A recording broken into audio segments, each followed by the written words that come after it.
It's with almost the biggest amount of heartbreak to even acknowledge this man. Derrick Rose has just retired from the National Basketball Association, being possibly one of my favorite point guards to watch when he was coming up. Being the youngest MVP, three-time All-Star, NBA first team only once, man. Whenever people even reference or bring up Derrick Rose's prime, people just thought it should have been longer.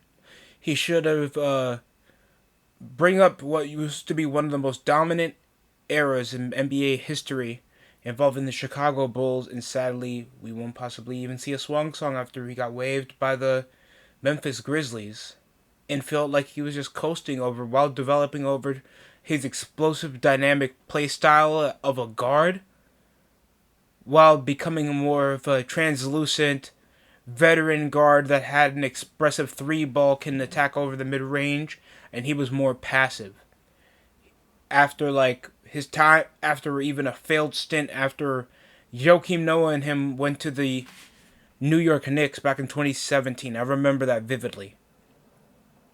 And then consummate injuries after his ACL tear just massively declined his explosiveness, having to change over his play style and became more of a rotational six man to point guard than the explosive dynamic threat that once was the biggest competition in the Eastern Conference, next to the Indiana Pacers, against the Miami Heat at the time, when it was the Big Three era.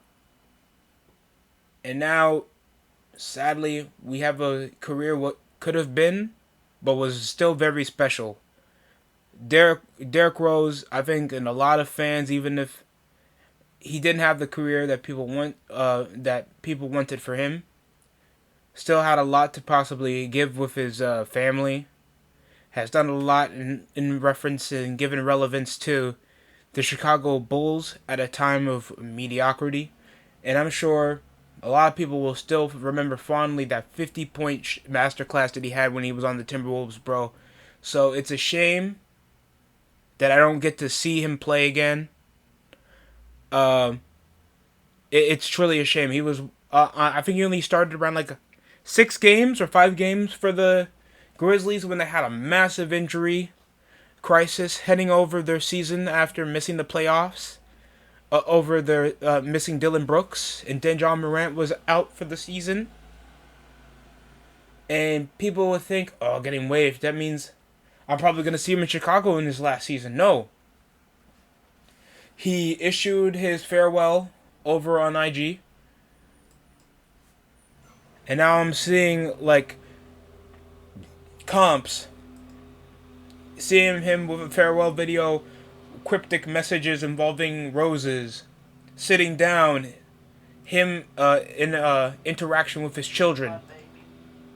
So it's just harsh to really see that going to fruition as much as you think the guy can still play. So much has he contributed to the game, even with all the major setbacks that he made, that he still continued to make a double-digit career, guys. I think he's played since 2008. And we barely even got players that have the, talent around that time, that barely had injury setbacks, that can barely play a span of 5 years in the league. Failure will never overtake me.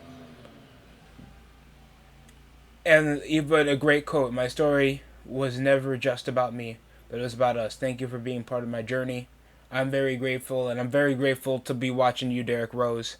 So thank you for being one of the biggest highlights for me watching NBA basketball. I wish you the best of whatever you do in your career, even if it still associates with basketball. And try to have a very great life. Nothing but love right here for D Rose out there, man. That's it from the DST Show. Like, comment, subscribe, and tell me what was your favorite memory of Derrick Rose in his NBA career. That's it from me over in the DST Show. Thanks for watching.